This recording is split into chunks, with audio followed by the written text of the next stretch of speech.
La buona scuola del Veneto che lotta ogni giorno contro la burocrazia. È successo a Padova, all'Istituto Severi, dove un docente di ruolo chiede e ottiene 2 congedi a distanza di un giorno l'uno dall'altro. La prima assenza, coperta da una supplente, il ritorno in classe il 23 di dicembre e poi una nuova richiesta di congedo a partire dal 9 gennaio. E così la scuola si ritrova costretta a ricominciare da capo l'iter per la ricerca del supplente, con il risultato che i ragazzi hanno in un anno 3 docenti diversi per la stessa materia, insomma una follia. Gli insegnanti hanno una protezione sindacale che gli studenti non hanno, lo sfogo della preside della scuola, cui va ad aggiungersi il malcontento diffuso di molti studenti universitari padovani nei confronti del nuovo ministro Fedeli.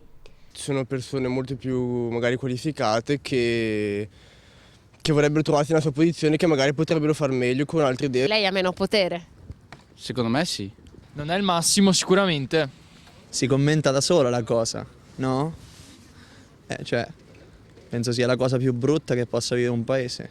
L'Università di Padova non rientra nemmeno tra i 150 atenei nella classifica delle scuole che sfornano i laureati con le migliori prospettive occupazionali. Tante volte tipo nelle aziende cercano, magari quando uno si presenta, fa dei colloqui, vogliono delle persone già formate, con già dell'esperienza, però uno non si può fare dell'esperienza se nessuno gli dà l'opportunità. Un duro attacco al sistema è arrivato anche dall'assessore regionale Elena Donazzan. Oggi un insegnante del sud può venire al nord, prendersi il ruolo e tornare immediatamente il giorno dopo.